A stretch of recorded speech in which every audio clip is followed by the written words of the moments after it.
I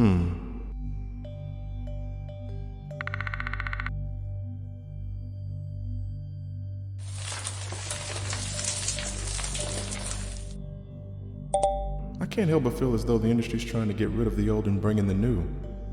Not with video games, but with gamers.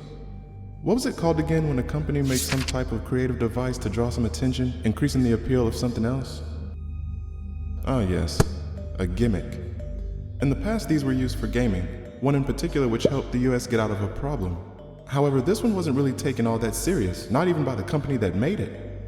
Now, on the other hand, it seems like these gimmicks are being taken way more serious by the companies. And the people who don't care for them aren't afraid to say so. But I don't think the industry cares how they feel.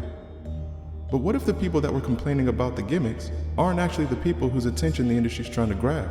What if the industry is actually trying to create a new fan base by using new gimmicks in an attempt to push away the old gamers and bring in the new?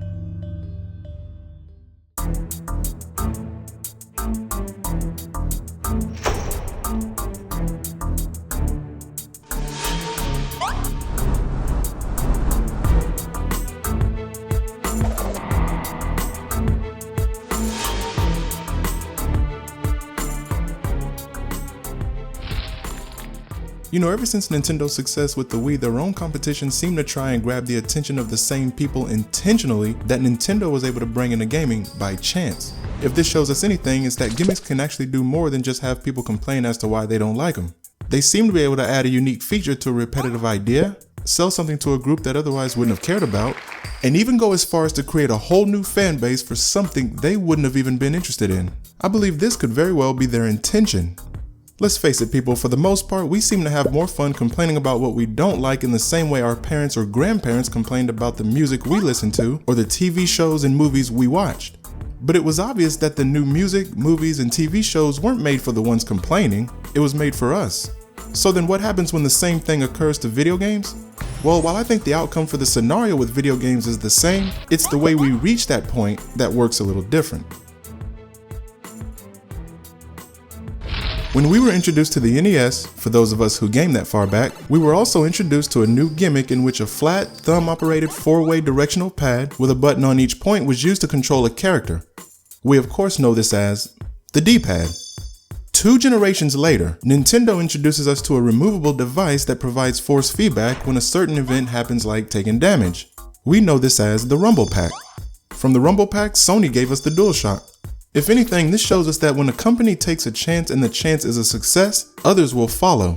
Now, it's true that not all gimmicks will be a success like the Power Glove, or may be a success but only for a short amount of time like the NES Zapper. But what they do accomplish is help technology evolve. And it's that evolution of technology that allows a company to sell something to a group of people that without said gimmick wouldn't have given a damn about. And I'm pretty sure you all know exactly where I'm going with this. Last generation, we all learned something. And when I say all, I don't just mean us the gamers, but the gaming industry as well. But it took Nintendo taking a chance to figure this out. By replacing the normal button pressing combination from a typical controller to the movement of one's hand, the Wiimote was born. With a new gimmick in how one controls objects and characters in video games, some clever marketing and lots of media exposure, Nintendo figured out how to grab the attention of those who weren't even interested in gaming and turn them into what we labeled casual gamers. But what they couldn't figure out was how in the hell you hold on to the attention of said gamers. And that was shown by the end of the Wii cycle. And because of this, Nintendo showed the industry that when a gimmick succeeds, a new group can be created and brought into gaming. And it was that one success that showed us that a company like Sony is not afraid to take an idea and improve upon it. Which means the biggest mistake Sony may have made obviously wasn't based on bad hardware. If anything, it was just bad timing.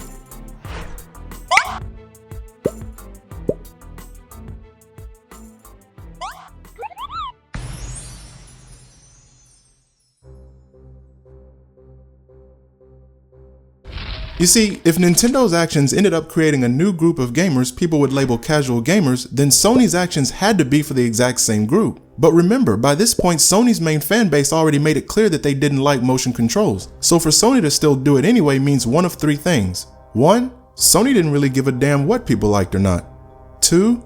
They figured that the people complaining about the gimmick only did so because they didn't like Nintendo, but once they released their own version, they changed their mind. Or 3. The PS Move wasn't actually made for the people complaining. This would explain why the support was added to a game like Killzone 3. It wasn't for the people who already said they hated motion controls. It was actually for the people Nintendo brought into gaming in hopes that they could grab their attention. But Nintendo and Sony weren't alone, as Microsoft decided to get involved as well, and their fan base didn't seem to care for Kinect. But as we know, Microsoft went a different direction, as they would attempt to do the same thing Sony and Nintendo did, just with a peripheral you didn't hold on to. September 2010, Sony releases the Move. November 2010, Microsoft releases Kinect. Yet 1 year prior, Nintendo played the nostalgia card, which means they knew the gimmick was dying. This made it appear as though both Sony and Microsoft's gimmicks expired before they really got a chance to do anything with them. But it was when we entered the 8th generation and Nintendo introduced us to the gamepad that the industry's true actions were starting to show.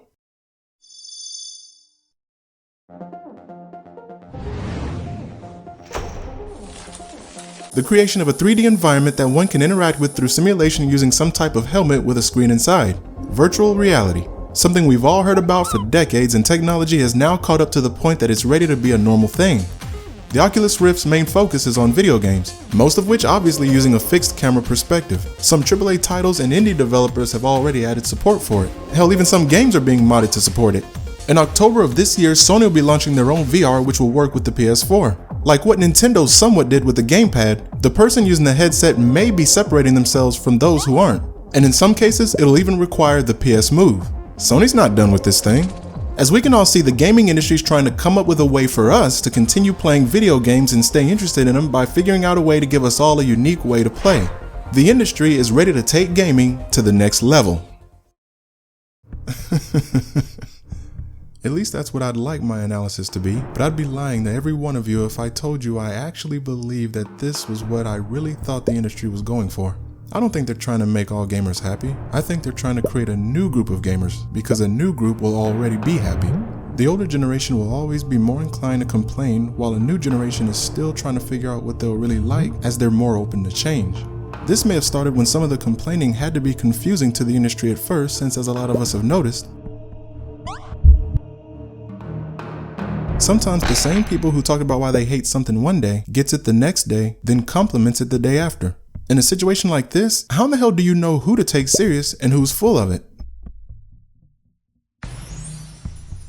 If Nintendo's gamepad was as big of a success as the Wiimote was, unlike the PS Move, Sony wouldn't have waited as long to make their own. The only difference would have been that while for Nintendo the gamepad was the main feature, for Sony it would have been a peripheral. Nintendo's way of thinking actually helps both Sony and Microsoft, as Nintendo seems to be playing the role of the test dummy, which makes this nothing more than a waiting game.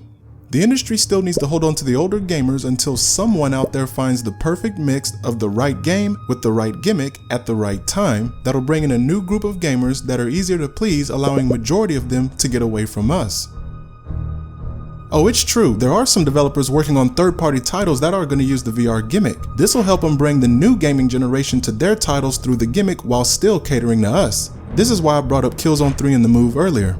If a new gaming generation works their way into the titles we like, yet with less complaining, third-party developers may find it easier to just cater to them, as they can then easily get away with things like DRM and take advantage of DLC without having to worry about the new gen gamers complaining as opposed to us. This far into the 8th generation, the industry is still looking for a way to change how gaming can be played. Now, some developers, I'm sure they'll stick to the small graphical enhancement tactic, and some will continue looking for that link between us and the new gamers and try and slowly work their way to them. Now, this type of change obviously isn't going to happen overnight, as we don't even really know just how successful the VR gimmick will be once it truly explodes, or rather, if it truly explodes.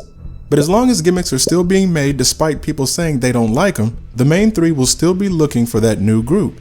Remember, the first-person shooter genre alone brought in a bunch of people who otherwise wouldn't have given a damn about games, thinking they're actually more of a kid's toy no matter what kind of hardware it had. Simply change the concept of gaming to be more about shooting, remove the title of everyone and replace it with mature, and you can easily manipulate the same person who thinks video games were for kids and watch them play with the same damn toy.